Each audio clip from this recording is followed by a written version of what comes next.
Tradition. Fundamentals. The essentials of showmanship. The way professional wrestling used to be. That's been the foundation and formula of the Universal Wrestling Federation.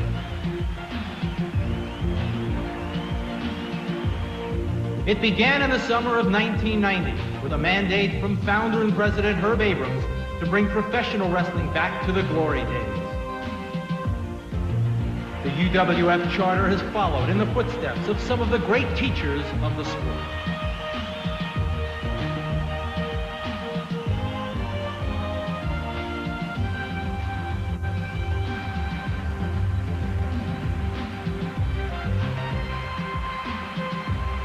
Now, in the proud tradition of these and other great champions, the UWF is ready to break from the pack and crown their own champion.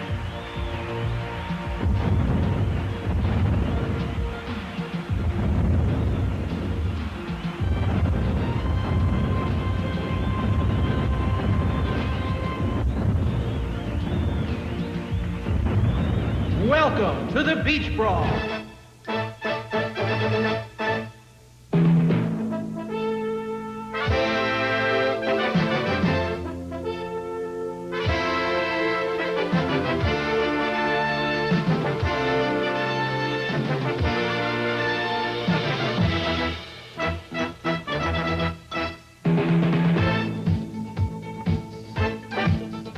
Once again, everybody, welcome to the Universal Wrestling Federation Fury Hour. I'm Craig DeGeorge with, as always, the living legend of wrestling, Bruno Sammartino. Folks, you are in for a treat. Some of the best matches from the Beach Brawl. It was an historic event. And Bruno, I know we've reflected on it. We've talked about it. The fans will get to see it now for the first time. Your thoughts on it? This has to be one of the most impressive that I've ever seen in all the years I've been in wrestling. And yes, these folks are going to be in for a real treat, so be sure and watch, because you're going to really be excited by some of the great matches that you're going to see. The first time, I should say, on Sports Channel, of course. We saw a ladies' championship. We saw some great tag team action. And, of course, the main event was the heavyweight championship win. A lot of very memorable things happened. Absolutely. What a phenomenal match. We always anticipated this was going to be great, but it certainly went even better than I expected. It was absolutely phenomenal. All right, and here we go for this week's show. On tonight's special Beach Brawl edition of the Fury Hour, you'll be seeing the strap match between Paul Mr. Wonderful Orndorff and Colonel DeBeers.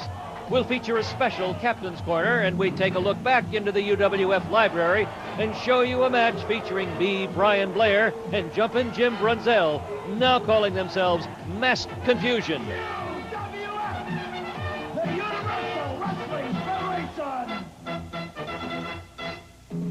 As you look at the live shot, again, we thank you for joining us. I'm Craig DeGeorge with the living legend Bruno Sammartino from the Manatee Civic Center in Palmetto, Florida, on Florida's west coast south of Tampa, the home of the Beach Brawl, and it has lived up to expectations, and we're just halfway through, Bruno, as we've got the big match coming up, the strap match. DeBeers, Orndorff. Have you ever been in a strap match before?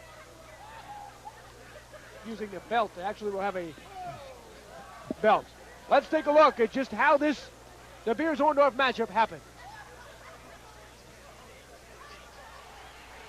Ladies and gentlemen, he's not happy with the referee in this match. What? He's not happy with the referee. He's a black man. What? Sure, listen. I will not have a black man refereeing my matches. Folks, leapfrog referee. Oh, wow! Did you see what DeBeers deliberately knocked that referee into Billy Jack, Bruno? Well, the referee was in the way, and he never had a chance to move out of the way because, as you say, DeBeers, I think, shoved him. At least it appeared that way, I'm sure. Oh, misses him. He's got that flying full Nelson on him. Samson's hurt. Does he know what's going on? Look at that cheap shot by DeBeers. He kicked Samson in the face. He would have been submitted right there, Bruno. Billy Jack had the win. But don't you see, now he caused a disqualification. He caused a disqualification here. Sure, when you kick the referee like that, it's automatic. The referee has rung the bell.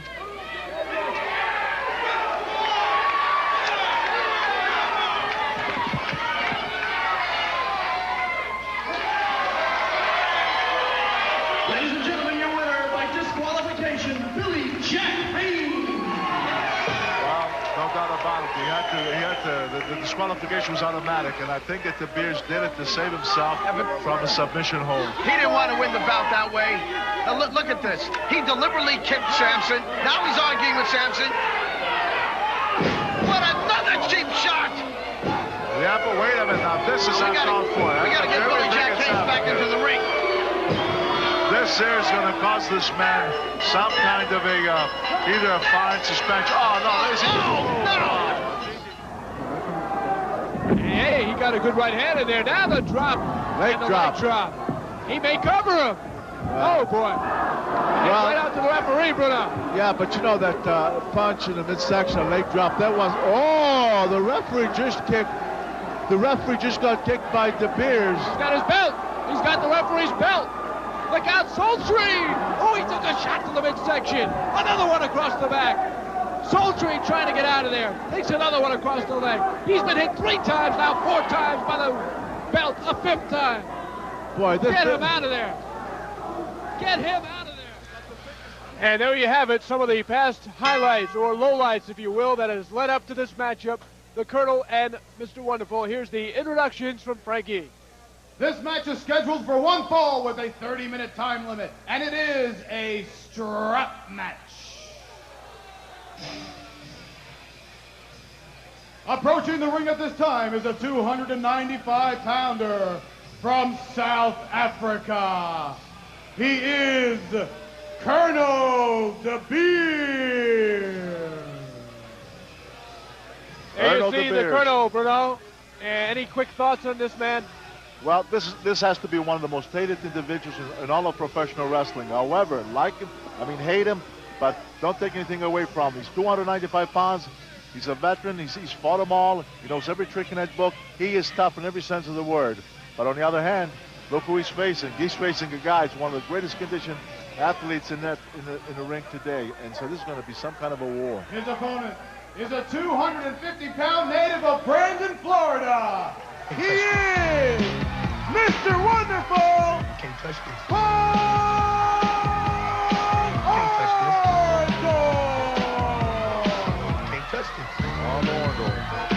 Paul Orndorff coming in an MC Hammer's dude, can't touch this. He'll hope, of course, but that will be the case. That DeBeers will not be able to hit him with the belt and vice versa. But, oh, he's going right after him. DeBeers, with that belt, is going right after Orndorff. And this thing's going to get going right away. So get back from the kitchen and grab your seat. You see the strap. This is a strap match. Anything goes. And he succeeded because he managed to get that strap, and the Orndorff, I don't think, saw it from the very beginning. And there he goes. And he's on the receiving end. Look at this, huh? He's really... He's clocking him with it. That's about 4 shots now around the neck. That where is the spot, Bruno, where it could do the most damage, obviously. Shot across the back. You could hear it. What's his name? You have to say this to Colonel DeBeers. He did come after Orndorff, and he caught him cold because that's the one way you can stop Orndorff, because Orndorff's like a machine in that ring. Once he gets going, he can't be stopped. And despite all this, and look at his back. Look at the straps. I don't know if the folks at home can see it, but look at the marks from that strap that he's received. Orndorff's back is taking a beating, and we're just getting started here. Missed that time. Got a shot though to the midsection of the very well-trained Mr. Wonderful Paul Orndorff. Always in great shape. Gives up about 45 pounds. Knocks under the flying DeBeers. Look at this! And he's thrown up and then down! Oh, what a great move by Orndorff! Leg press. There's an exciting leg press 2-3 times, and boom, right across the middle of that ring. And now look at this. Orndorff's got the strap. Nice to say, see how it feels. How do you like it? And a couple of shots. And I'm looking around and seeing a lot of smiling faces here for the Floridian-born Mr. Wonderful Paul Orndorff. Well, I'll tell you, Colonel DeBeers, now you're going to get a feel what it feels like when you're hitting people with that strap. And look at Orndorff. Out to the midsection. Turns into what, like brass knuckles around his head. It gives a tremendous uppercut. Got around his neck now. Got around his jaw. And he's applying pressure and choking DeBeers. No, I think this is all legal, right? It's a it's a scrap match, yeah. Really, no rules. I mean, if you're going to give a guy a strap, what are you going to say? Don't hit him? I mean, that's the rules. Body slam by Colonel DeBeers. Tremendous. He's looking for the strap. DeBeers Where up is to the slamming. strap? He sees that Orndorff doesn't have it. He says, where is it? Where's that strap? And I think it's underneath Orndorff. But I think you're right. I think it, because I actually didn't see. Orndorff, had stated that, or rather DeBeers, that he was going to publicly embarrass Orndorff. Orndorff's got the strap, and he cuts it around his neck. Orndorff left the strap behind him all along, and DeBeers went from the top rope. He thought he was going to come down on Orndorff. Orndorff gets up, and he catches that strap right across the neck. Boom, knee lift. Now he's knocked down. He ran right into that strap, Bruno. You are right. Boy, did he ever. Right now, I'll tell you what, Orndorff has really got things going his way. Wow. Whoops. Just when he had things going this way, DeBeers comes back with those boots. I'll tell you, those boots, I still say they should not be legal in that ring. Look at the soles. Look at the size of the thickness of those soles. Those aren't like wrestling boots, you know. That's a tremendous edge. Tried to back body. Oh! Instead, pile driver by This is it. Yes. This is it. This match is over. Pile driver by Orndorff. That usually is done in the past. And There he it does is. it again. Wow. Pile driver with a capital B. Mr. Wonderful Orndorff! How And about he takes that? the The American pile driver. flag. And he's going to wave up that flag and proudly acknowledge who is number one. The country and Mr. Wonderful. Whoa, hey, DeBeers has something in his right Yes, hand. what is it? DeBeers got something out of it. Looks like out of his coat. looks like a stun gun. Is It that looks what like that a is? stun gun. He zapped him. Hey, referee, get in there. Orndorff is out cold. What is He that? zapped him with a stun gun, Bruno. Those devices that ladies use for defense that send an electric bolt into you when you're hit with it. And Orndorff appears to be out of it, and DeBeers has taken the American flag away. Yeah, but wait a minute. That kind of a gun. I mean, look at Orndorff. Look at the he's quivering, and he seems to be out of it. I mean, how dangerous is that? It's I mean, what not does that something make that can give you nervous? permanent damage, Bruno, but it is exactly what it sounds. It stuns you with a bolt. Stuns you. I don't It's know. an Orndorff electric looks more than current. just stunned here. That stuns you, and obviously going to put you incapacitated and immobilize you for some time. You can see Orndorff is moving, but he appears to be immobilized by the stun gun. And DeBeers, meanwhile, has taken the American flag that a little boy handed Orndorff, and he's walking away with that flag.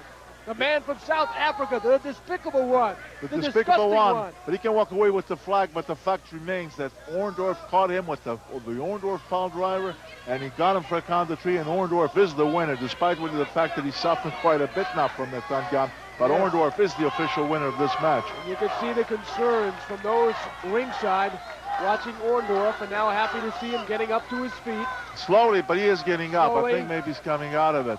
I see a little boy. That was an ugly scene. I mean, you know, the way Yes. Orndorff looked, I mean, you just didn't know just how... Here's let's the see if we- replay coming up, Bruno. This is of the stun gun. Let's see if yes, we can let's actually see the Now, zap. there it is. There's clearly we see the gun in DeBeers' hand. And look at this. He comes behind Orndorff, hooks him around the neck. Orndorff never expecting it. And there he is. Look, he looked like he Mobilized gave it to him right right there. below the neck, Yeah. right? Look at that. Wow, that thing must really be... Well, the dangerous thing is normally, from what I know about this, you only have to give it a quick zap. But DeBeers kind of hung on to Orndorff and gave him a prolonged stun. A real prolonged one. But Orndorff seems Orndorff- wobbly, but I think he's coming around. I think he's going to be all right. Well, he is Boy, wobbly, that but was scary for a while. Up next, interviews with Paul, Mr. Wonderful Orndorff, and Colonel DeBeers. They call him Mr. Wonderful, and you know the reason why. From Brandon, Florida, Paul Orndorff, who comes off a very exhausting, exhilarating, obviously gruesome match from the Beach Brawl. Mr. Wonderful, talk about the match. It was a strap match with Colonel DeBeers, and probably one of the toughest you've had in your career. There's no doubt about it, you know. This whole thing led up with DeBeers, the way he's went out and humiliated people. I guess you could say to a point it got pretty well pointed at it racially. Yeah. You know, things have changed. I don't know, you know, he's from South Africa, and everybody knows what's going on in that part of the world right now, and you know, there's a lot of troubles over there because of that. And you know, he tried to bring this thing back over here, and just it's like stirring up a hornet's nest. And it doesn't need it in professional wrestling. And I'm not the type of guy that goes out and stick my nose in other people's business. But when you start taking advantage of somebody the way he was doing, and made it very blatantly right on TV, and I just couldn't take it. I don't care what color you are, or we all got the same blood. You know, the good Lord made each and every one of us the same way. And that's where I stepped in at, and I just felt like he's trying to make a name for himself. And the first guy that popped out, you know, that's who he wanted. He wanted the top dog, and just knowing my background and the way that I am and everything, he knew I'd probably be the first one. He's smart. He knows how to manipulate, and he's a manipulator. And I just felt like we need to settle this thing once and for all. I guess you could say we did settle it to a point. You know, he took a pretty good licking with that belt, you know, and I took some shots myself too. You know, it's not only giving it, but it's also taking it. That's part of this business. And I was happy with the outcome of it, but I'm not happy with what happened at the end. And the thing with the little boy bringing me the flag, and you know, that's fine and dandy, because I am very patriotic myself. And but what DeBeers did with that stun gun, now he just brought this to a new level, and I don't mind telling you. Now it's, you know. He said he was going to publicly embarrass you before the match, and he certainly didn't do that. Was that something that, I know it doesn't take much to get you riled up, but I'm sure that got you know going. Me pretty good. I wasn't embarrassed, no. Yeah. I mean, absolutely. How was I to know that he was come up with something like that? Yeah. As far as I'm concerned, it's the first that's ever been done. I know that it knocked me, it immobilizes you, and it does just exactly what it does. It stuns you. I mean, there's nothing you can do. I had no idea that the man would stoop that low to do that. And but there again, maybe I let my guard down. I don't know. I don't, you know. I mean, if a little boy hands you the American flag, I mean, what am I supposed to do? You know. You know, I had to go for the, and I did, and he took the flag. And I can assure you of this, more so than anything else, I will get that flag back. And at DeBeers, I don't know where you're at. I'm sure you're listening to this. You're the type of guy. I guess he's kind of like Hussein is. You know, he's got his steps, and he knows what he's doing, and he's got everything mapped out. And you know, you're either a smart man or you're a stupid man. I ain't figured you out yet. But I can tell you that you and I, someplace, somewhere, this thing between him and I is not ended by far now. Matter of fact, it's just getting cranked up. If he wants to make a name for himself, he picked a good man to try to make it for, because I'm ready now, and I know exactly where he's coming from. I know exactly what he's going to do, and I've been on both sides of that bridge myself. Now I've been, you know, I've been on the right side, and I've been on the left side, and you know, if he wants to start playing those games, which he does, you know, it's already been started. We'll do it, and I'll play him just as nasty as he can. Because see, the difference between me and him is I can do anything I want to him, and I'll be forgiven. He won't be. You know, that's the fans. That's the way they take it. Well, if you would, let's go back to the reasons why this match actually came about a few months ago in Fort Lauderdale, Florida. He was in the ring, and he obviously had his opponent beaten, and in an very ugly fashion, he hung his wrestler outside of the ring. You had already been done wrestling already, and you came flying out of the locker room. Whose idea was it to have this strap match? That's his idea. I mean, that's, you mean between him and I? Yes. Yes. Well, I guess you could probably say, you know, if this is what he wants to do, well, let him pick on a man, you know. Let him pick on somebody that's been in this business 14 years and that's been those ropes and that's fought the biggest and the toughest and the baddest. And, you know, let's go at it that way. And then whoever, you know, have the final hurrah, and whoever wins is a better man. And I beat him in his own game, you know. And, you know, this is what he wanted. I mean, he manipulated it, and this is what the man wanted. He wants to make a name for himself. He wants to be known all throughout the wrestling world, which he is. And, you know, not that I'm just saying I have been to those heights where maybe he hasn't been, but he is there now because he's, you know, he's in here with me now. And anytime that we step in the ring, he's tough. He don't mind. He'll do anything. He don't pull out no plugs. I mean, he goes for it, anything. And that's why the matches that we've had are going to be very interesting. They're going to be wrestling, but they're also going to be like a chess game. You know, now we're playing these mind games along with the physical end of it. And it's been a long time since I've had this type of I guess contest, if you want to call it a feud, whatever you want to call it, but rivalry. But people want to see a contest between two athletes, and then whatever else stirs up besides that, then you can even get into it more. And I feel like this can very well happen. I believe it's in the making. I really do. You're a busy man, Paul, with DeBeers and, of course, your other things, your rigorous training methods, and, of course, your other businesses. You have some bowling centers that some fans may not know about, but can tell us about the other things you do besides wrestling. Sure. Well, you know how I am about training. I've been training now ever since I went to school, high school at Brandon, and college, University of Tampa, and then I was drafted by the New Orleans Saints, and I've always almost to a point a pioneer as far as weight training. They didn't do a lot of weight training even in high school. I did.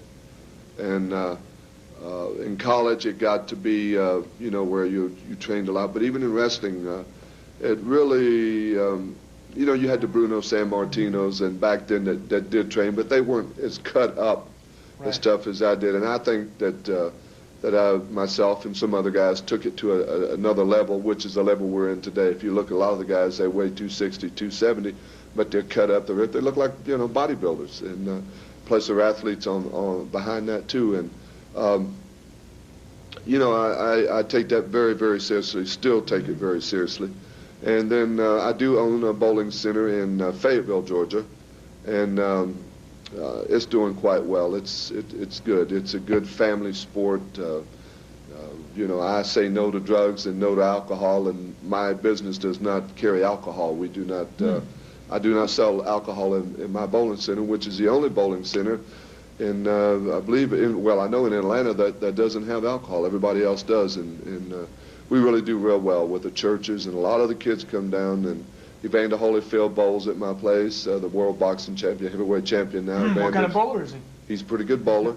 Cliff Livingston comes in, and what is it, Emmanuel Stewart, I believe. Emmanuel Stewart, the manager. Yeah, he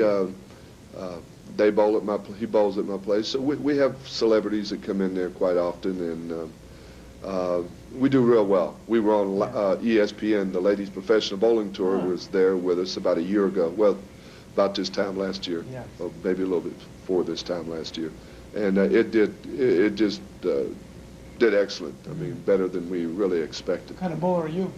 Not very good. That's why you own the place, right? But he's a great wrestler, and he won the strap match at Beach Brawl. Congratulations, Paul. Thank you. I know we'll be hearing a lot from you in the future. Yes, we will. I hope so. Always do. Thank you. Hey, the official 1991 Beach Brawl video is now on sale. This is a chance to see the whole night as it unfolded in Palmetto, Florida. For your copy, just send a check or money order for $19.95 to Abrams Entertainment Group, 2532 Lincoln Boulevard, Marina del Rey, California, 90291. It'll be a great addition to your wrestling video library. More from the Beach Brawl after this. Hey fans, tonight's special Fury Hour contains just a portion of the June 9th pay-per-view UWF Beach Brawl. In coming weeks, we'll be showing you all that took place that night, plus, as you've already seen, exclusive up-close and personal interviews with many of the night's participants. We hope you're enjoying tonight's Fury Hour special. Let's get back to the Beach Brawl.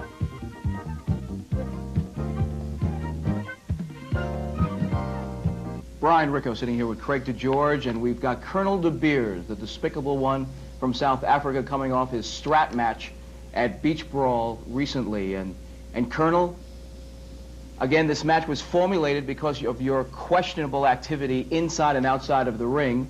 You had your type of match with a strap match, and Orndorff was the victor. You know, it was still American-type justice. There's only two great institutions in America right now. Colonel DeBeers is one of them. I'm an institution. The other one is the Los Angeles Police Department and Chief Daryl Gates. They're the only two institutions in this country to be looked up to and saluted for a job well done. And before you start to question me, you're out of uniform, both of you. So let's get in order and get in line here. Mr. DeBeers, Colonel, if you will, please. You know, throughout your time here at the UWF, you've been called despicable, disgusting by some. What is your reaction when you hear people call you that? You know how to spell Colonel DeBeers? H-E-R-O. He is the one that's definitely going to lead the United States of America out of their difficult times. Your Congress now is trying to pass laws, quotas. Those kind of laws would never stand up in South Africa. I'm going to do what I can, even though I'm only here on a green card, to help to defeat a quota bill. Now, you might ask, what has that got to do with the world of professional wrestling? What has that got to do with the world of professional wrestling? It's got a great deal to do with it. You know, Mr. Black, a man that I hired out of the goodness of my heart. We didn't see him at Beach Brawl. And you'll never see him again. The man was lazy, insolent, was always complaining that he didn't have enough money. I wasn't paying him enough. I had to let the man go. And now they're trying to attach my wages to pay for his welfare. I'm not paying for his Cadillac and his wine. If you Americans want to, go right ahead. Let your tax dollars take care of it. But he was doing everything for you, from washing your car, getting your clothing ready, bringing you to the ring, making sure you're on time. And this is the way you treat an employee? Sir, I'm a South African. You know, we have one of the finest standards of living in the world. You Americans, by comparison, are actually second class. And you're now falling to third behind the Europeans.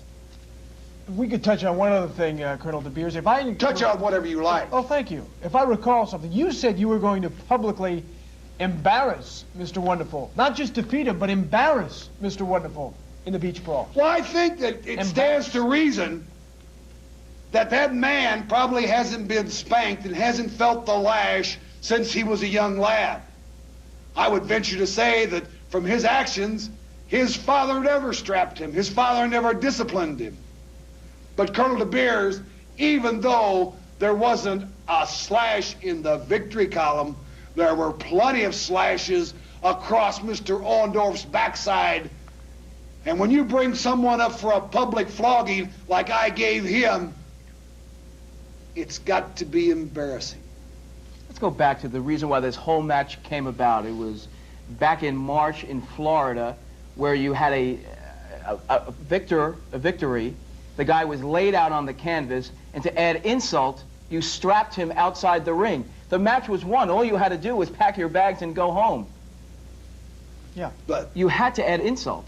That's right. You've got to rub salt in the wound, so not only does the opponent remember, but all America remembers. Oh, Paul, Mr. Wonderful Orndorff This is the way that we treat underachievers in South Africa. If they don't measure up, you get the public flogging. But you have to give them the chance to achieve, and you don't do that. You don't give them the chance to achieve. That man that you brought up in particular had every opportunity to train as hard as Colonel DeBeers.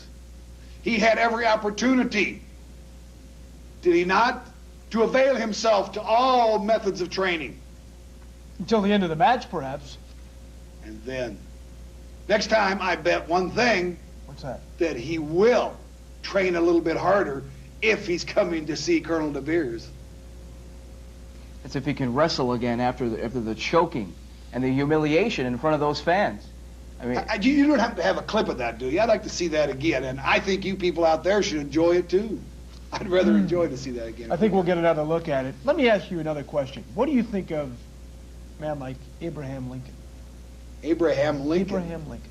You know, I'm really not too much up on American history, but I believe he was the one that freed the slaves. Yes, he did. You know, in South Africa, we've never had slaves. We've just had hordes and hordes of very inexpensive labor. Inexpensive labor? Inexpensive labor. How inexpensive? Well, I think we can get a domestic for 35 Rand a month. You know, that's someone to live in, and 35 Rand a month, yes. What is 35 Rand, sir? Well, it's about $17. $17 a month?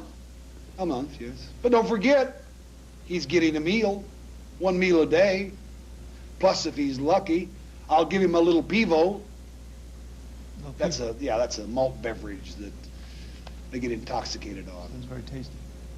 Well, I wouldn't think so. No, the hogs won't eat it. You describe your colonel's outfit with all the medals. I mean, did you actually win? Did you win? Every one of those. Every one of those has a great significance. And as I told the man earlier, you know, to put everything that I've achieved on this one garment would be impossible. I mean, as it is, these medals are heavy enough. The normal man couldn't possibly. Could you pick out one? Oh, anyone here? This one here was one in Zimbabwe. In Zimbabwe, you know, what is now Rhodesia, yes. Or what was Rhodesia. And this one was for bravery, never running in the face of the enemy. Bravery. This one over here was for valor. Valor. Yes.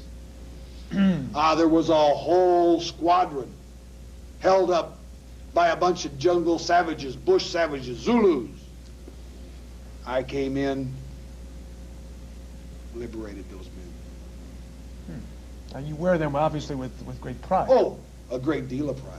Because I'm proud of my achievements and I'm proud of the achievements of the South African government. You're standing almost alone in that. But I guess you like standing alone, Colonel DeBeers. A man who stands alone and can tell the rest of the world that they're wrong knows he's right. It's a different scenario with Beach Brawl. Let's get back to the Paul Mr. Wonderful Orndorff match. A match, as we said earlier. Listen, let's not go into him anymore.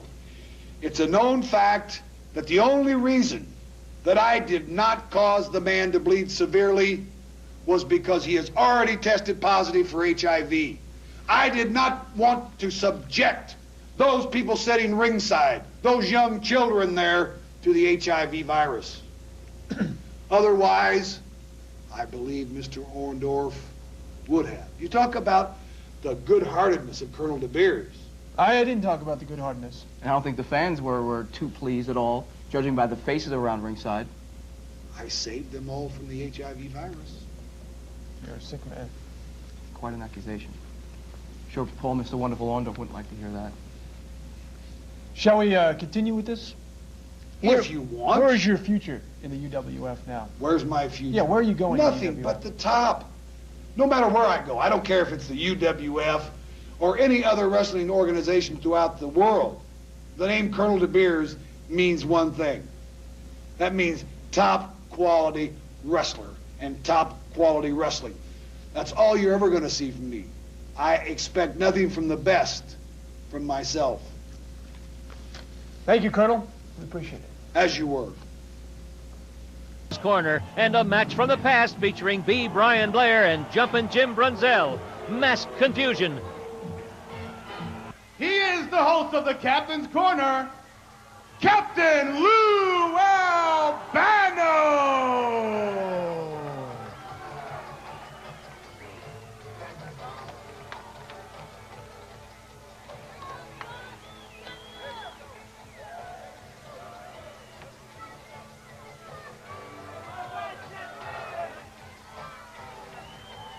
All right out there. Ladies and gentlemen, Captain Lou Albano here this week with my segment of the Captain's Corner. I hope you all enjoying this great show. And now we're going to bring out a team that I don't particularly like or care for. We call them the Blackhearts. And here they come with the half-wit manager, Luna. Come on out, team. All right. When you speak about being a demented half-wit, Bruno Sammartino, do you see that? When you speak about being a moron, I mean, when you speak about, take a look at this lady. Is this a sicko? I mean, is this lady sick? Look at that disgusting reptile she has around her neck. Get away from me, girl. Get away from me, girl. Stay away from me with that half whip before I bound him in the back of your neck. You're talking about, stand over there, get away from me, I won't interview her. Now you're talking about a team that I don't respect, that I don't like, and I don't like the example that they set for our children. They're talking about evil, they're talking about bad, they're not talking about good. Well, I don't like them. I don't think you people have to stand for it. I don't like her, and I don't like your team.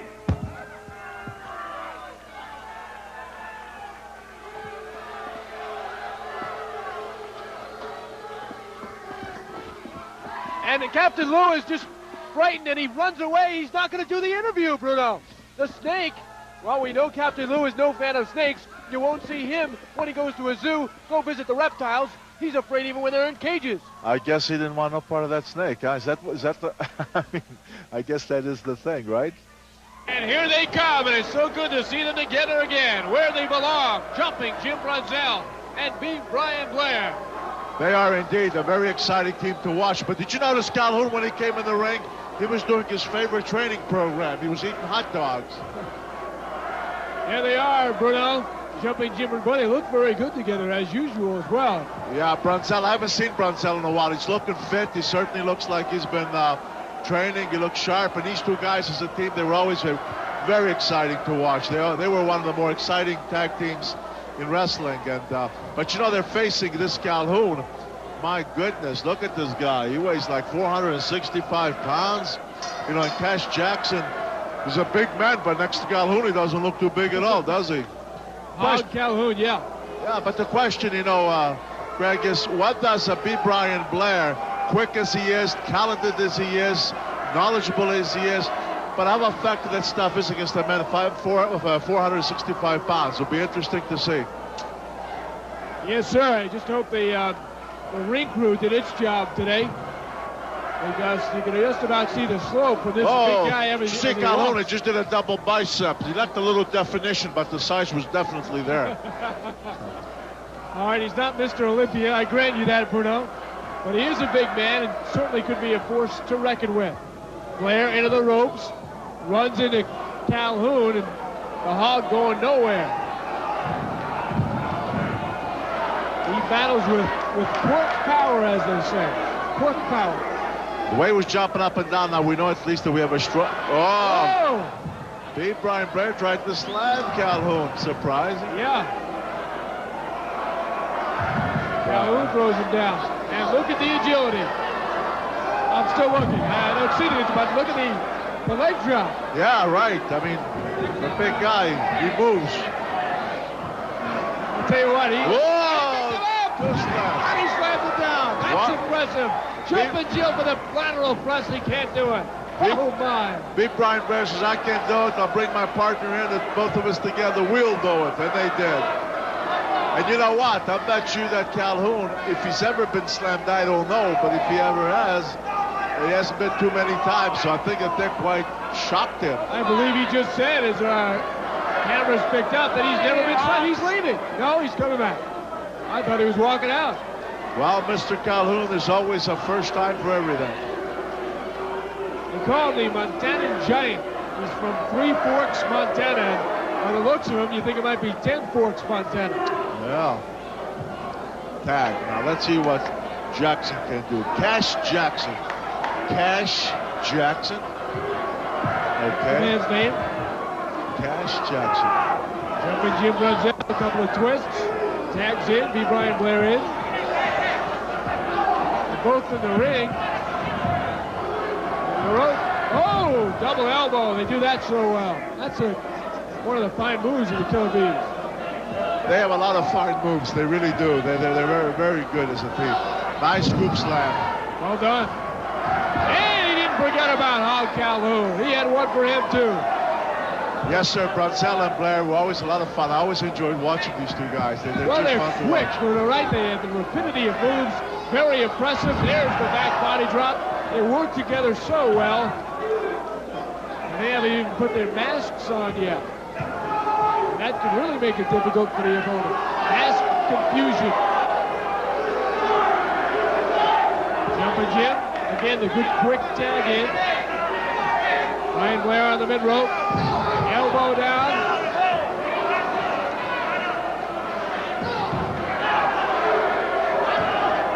Cash Jackson has been,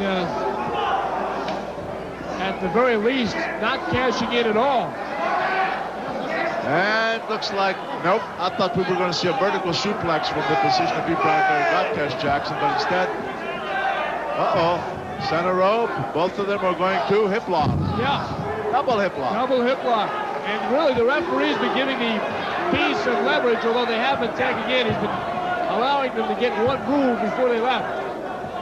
And meanwhile, Calhoun is just watching his opponent take a beating. There's a good ringside angle of the maneuver by jumping Jim Brunzell.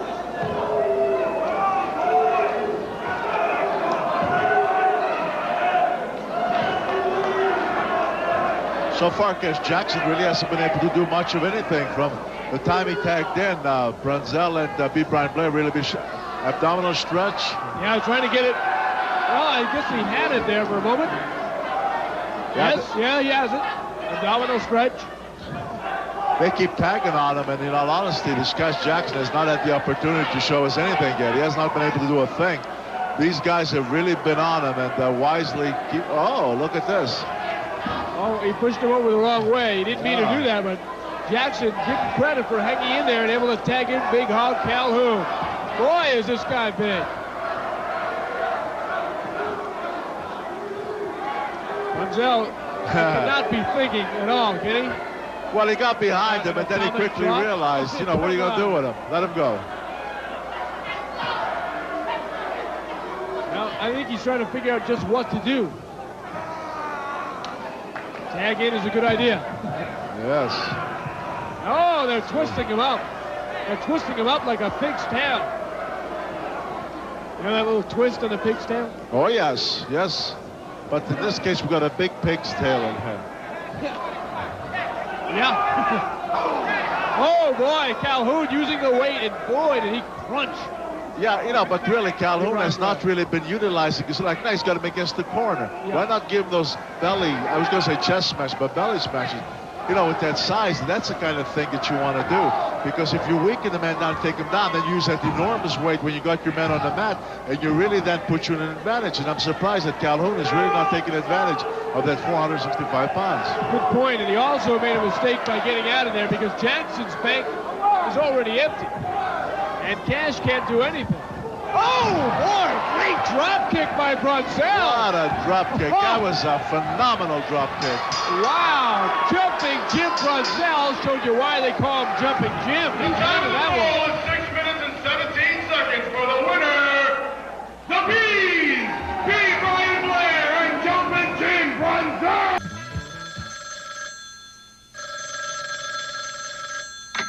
What's the real scoop on professional wrestling? There's only one way to find out. Call me on the legend line, 1-900-HOT-BRUNO. Let's talk real wrestling. What's happening and where it's happening. I'll tell you from the inside. Call me now and be the best informed wrestling fan in your neighborhood. UWF, the Universal Wrestling Federation, the pinnacle in sports programming.